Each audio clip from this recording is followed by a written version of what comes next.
rai.it.org.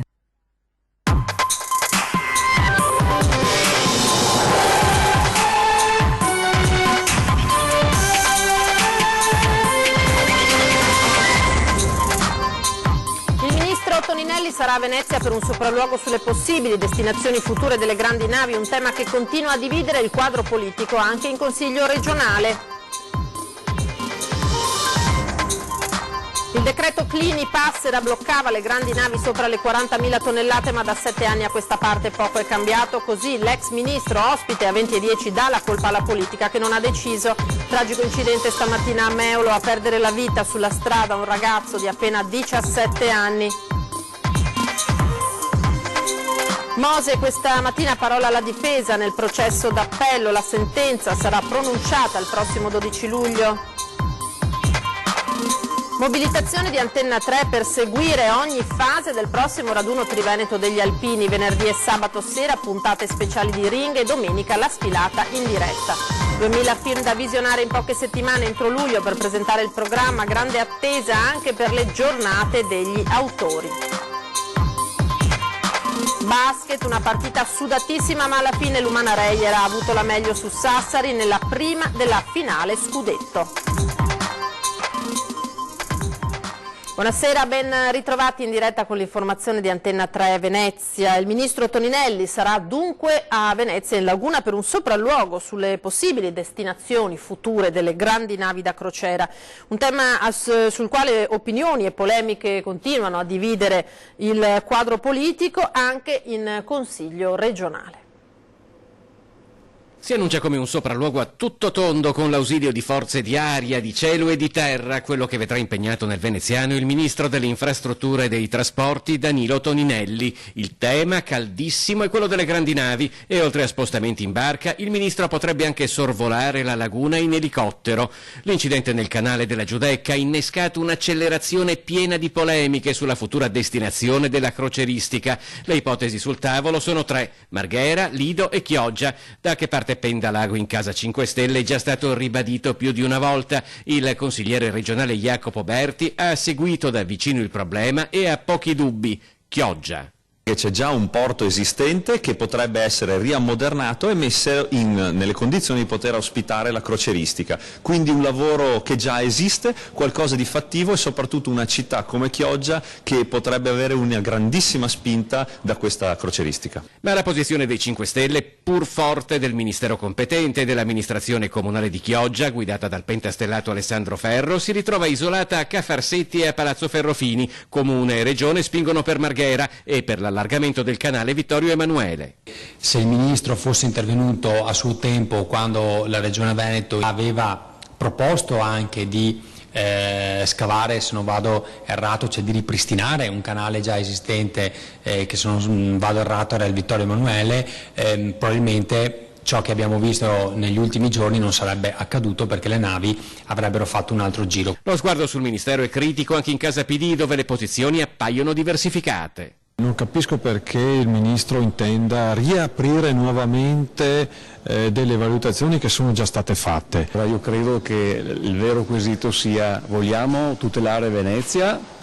Ci sono interessi più grandi del patrimonio storico-culturale di Venezia?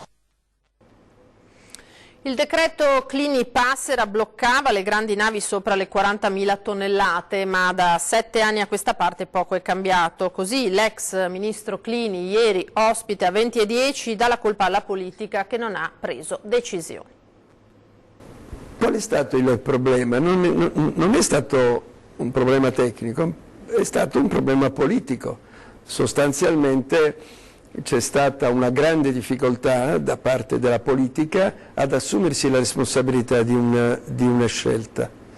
E così in qualche modo si è continuato a parlare.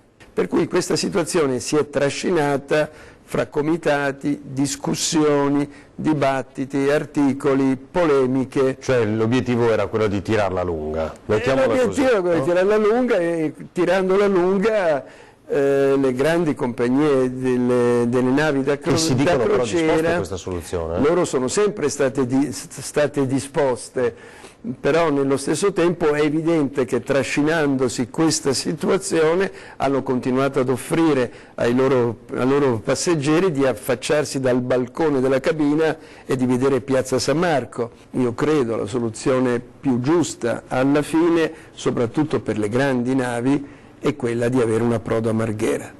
Quindi costruire, diciamo, una stazione marittima a Marghera. Un approdo in una zona che oggi è in dismissione di fatto, cioè non stiamo parlando di una zona industriale attiva, stiamo parlando soprattutto dell'ex prima zona industriale, che è un'area che sta all'entrata di Venezia venendo dalla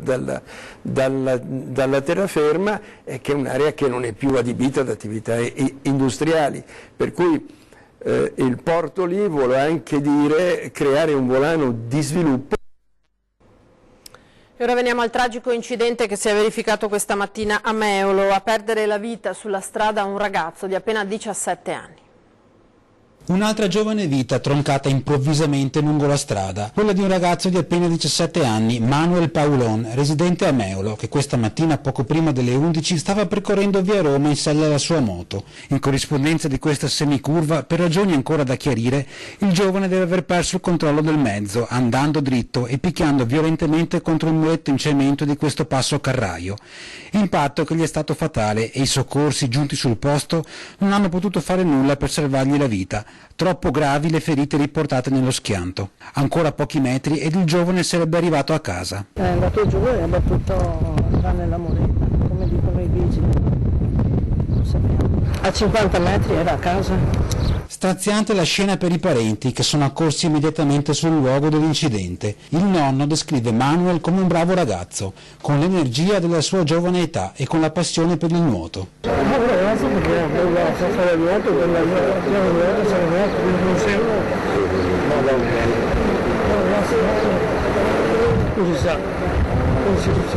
Non si sa cosa sia successo, ripete in lacrime il nonno. Troppo difficile credere che sia potuto succedere veramente.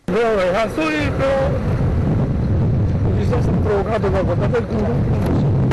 Non è impossibile da solo la strada, perché non andava mai forte. Non andava mai forte, dice il nonno, e tocca adesso a polizia locale e carabinieri, che hanno compiuto rilievi sul posto assieme ai vigili del fuoco, stabilire cosa sia esattamente successo, se la velocità, una distrazione o invece un ostacolo improvviso o magari un altro veicolo abbiano causato una fine così irrimediabile.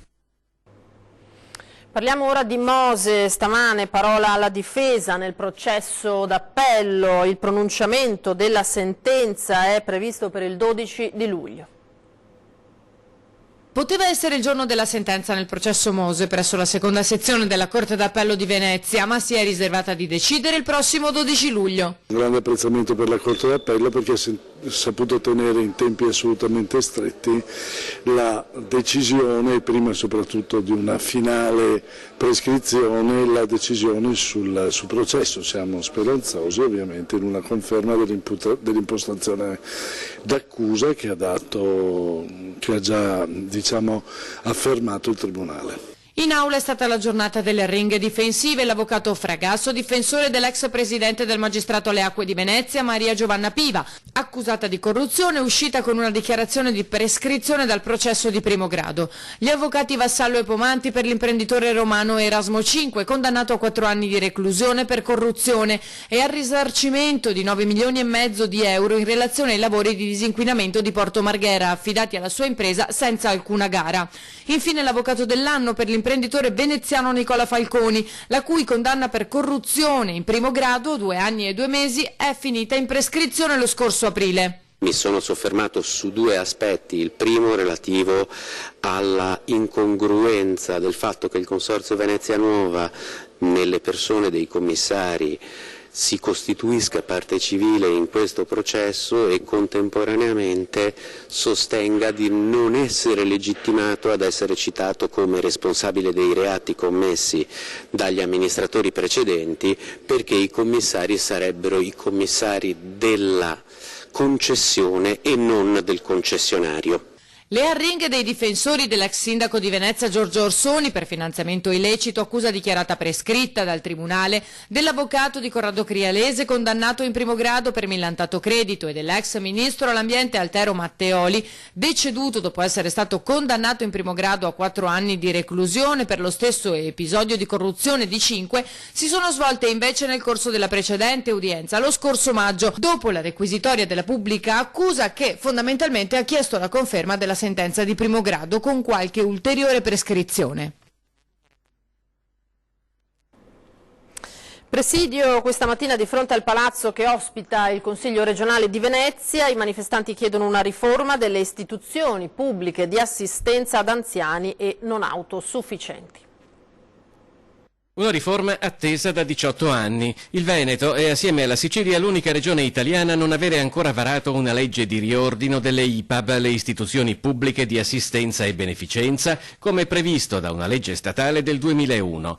E una richiesta di tutela del patrimonio di solidarietà sociale dei Veneti è stata rinnovata da quanti hanno partecipato ad un presidio di fronte al Consiglio regionale. La preoccupazione è forte che anche in questa legislatura non si addivenga a una riforma del sistema, che è più che mai indispensabile per garantire la natura pubblica delle IPAB e per garantire un futuro che consenta la trasformazione delle case di riposo pubbliche in centri di servizio nel territorio dentro la filiera dell'assistenza territoriale per gli anziani e per i non autosufficienti. In Veneto le IPAB svolgono soprattutto la funzione di casa di riposo, offrendo assistenza e ospitalità a circa 15.000 anziani, un servizio che, compreso l'indotto, impegna 10.000 lavoratori. Noi abbiamo solo una piccola parte di persone che vengono accolte all'interno delle strutture e una grandissima parte, circa 180.000 persone non autosufficienti che vengono curate in casa. Abbiamo bisogno di potenziare queste strutture perché siano di aiuto e svolgono un servizio di qualità sia all'interno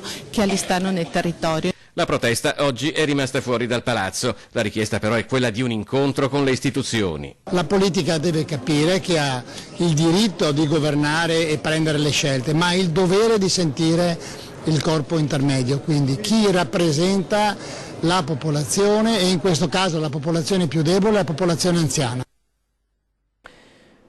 Ancora cronaca, i carabinieri hanno sequestrato 60 grammi di marijuana già suddivisi in dosi che un 38enne iracheno nascondeva in uno zainetto. L'uomo, regolare in Italia, è stato fermato nel fine settimana a Piazzale Roma.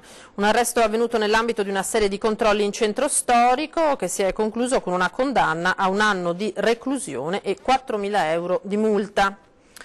Nuove regole in arrivo per chi affitta l'appartamento ai turisti. Il Consiglio regionale ha approvato il cosiddetto codice identificativo regionale per riordinare un settore cresciuto a dismisura negli ultimi anni. 70 milioni di persone, più dell'intera popolazione italiana, è il numero di turisti che annualmente visita il Veneto, affollando alberghi, campeggi, bed and breakfast e anche tanti appartamenti messi in affitto dai proprietari, un fenomeno che si pone con forza anche e soprattutto a Venezia, che con quasi 30 milioni di visitatori fa la parte del leone, in una regione che turisticamente è la prima a livello nazionale. Ora il Consiglio regionale del Veneto ha approvato all'unanimità il disegno di legge che disciplina proprio il settore degli alloggi in locazione turistica, introducendo tra l'altro il cosiddetto codice identificativo regionale, un provvedimento rivolto a quelle case messe in affitto in maniera privata attraverso portali telematici. Chi affitta d'ora in poi dovrà seguire 3 nuove regole. 1. Che paghi la tassa di soggiorno, così come pagano tutte le strutture recettive, bed and breakfast, gli hotel, tutte le altre strutture, gli agriturismi. 2. Che comunichino alle autorità competenti, in particolare la questura, le presenze turistiche, quindi noi vogliamo sapere chi va a dormire per una questione di sicurezza all'interno degli appartamenti che vengono affittati. 3. Che paghino le tasse nazionali, ovviamente. Stiamo semplicemente e doverosamente disciplinando un'attività che ha avuto negli ultimi anni una crescita enorme, spesso incontrollata e disordinata, ha spiegato Caner. L'assegnazione del codice faciliterà esattamente il contrasto di ogni forma di irregolarità. Venezia e Verona sono i 2 casi limite all'interno della regione Veneto ed è proprio per questo che noi siamo intervenuti con questo codice. Vogliamo che siano in regola, quindi che rispecchino anche i criteri, diciamo, legati criteri urbanistici, sanitari, quindi devono essere ovviamente appartamenti agibili perché ci vanno delle persone e ovviamente devono pagare le tasse, tutto qua. Ora un piccolo break, ritorniamo in diretta tra pochissimo.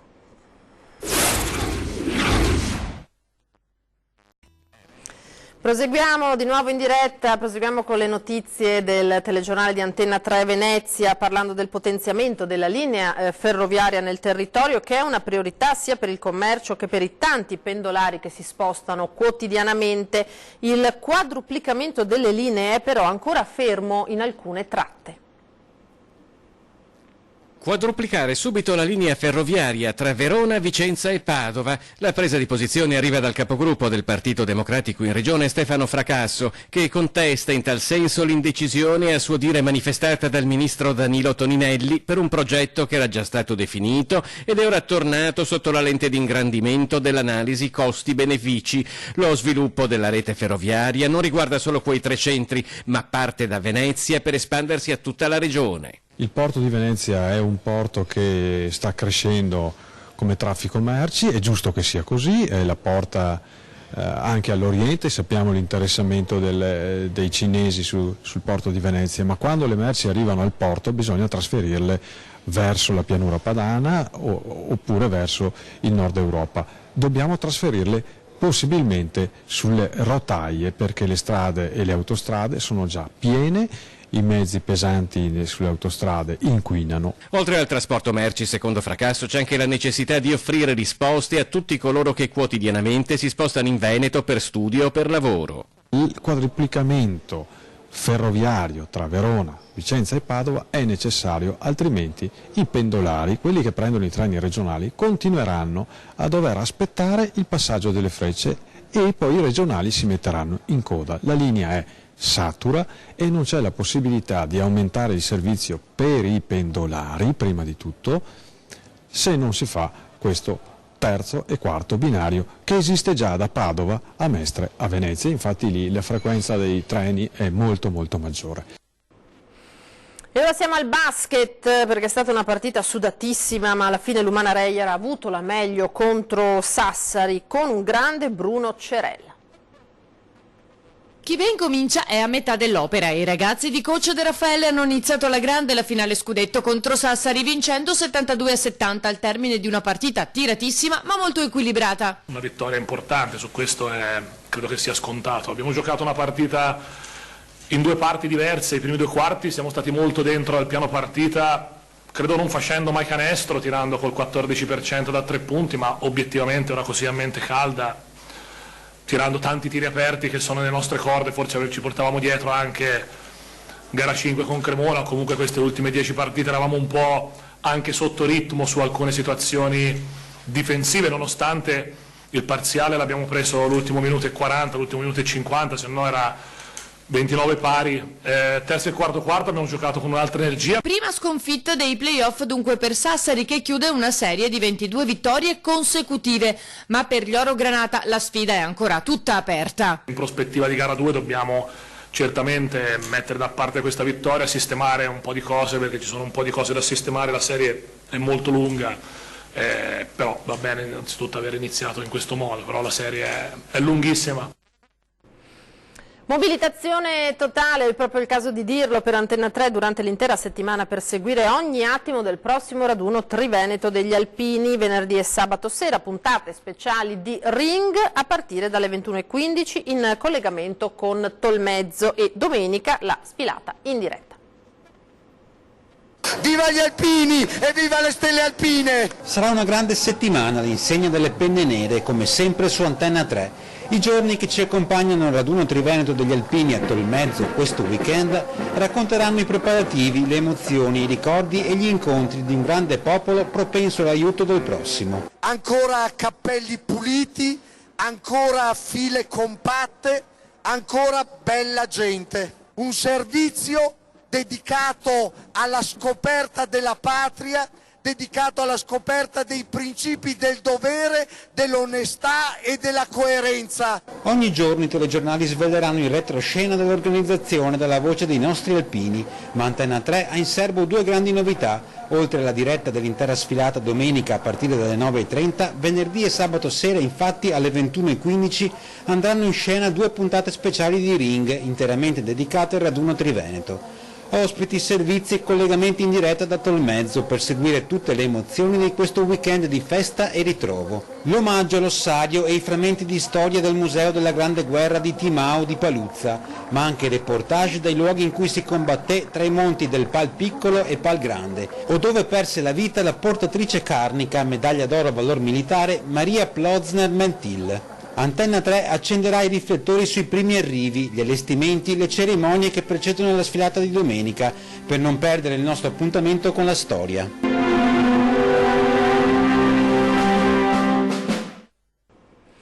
Duemila film da visionare in poche settimane, entro luglio infatti, per presentare il programma, grande attesa anche per le giornate degli autori. Parliamo naturalmente della Mostra del Cinema di Venezia.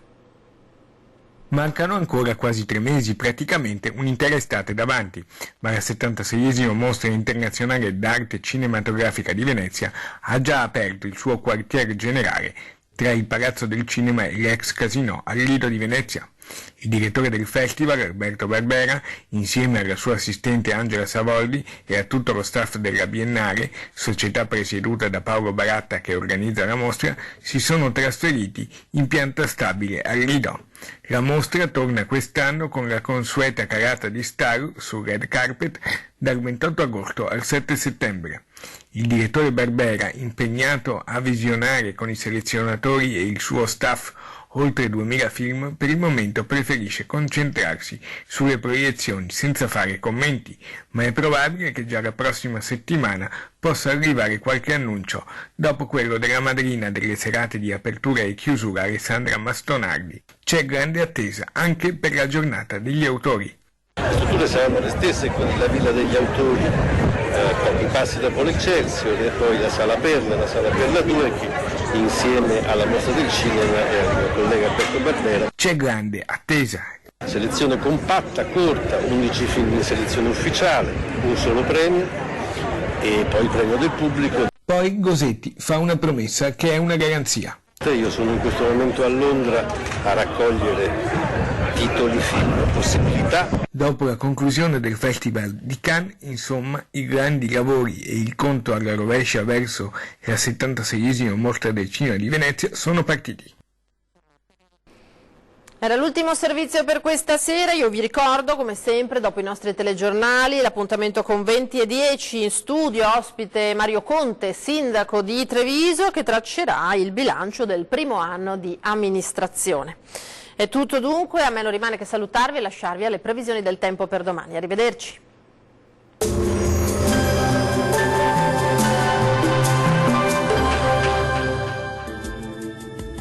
Ben ritrovati al meteo. Prevale il bel tempo stabile e soleggiato, tuttavia non si esclude una lieve instabilità in alcuni settori. Vediamo in quali.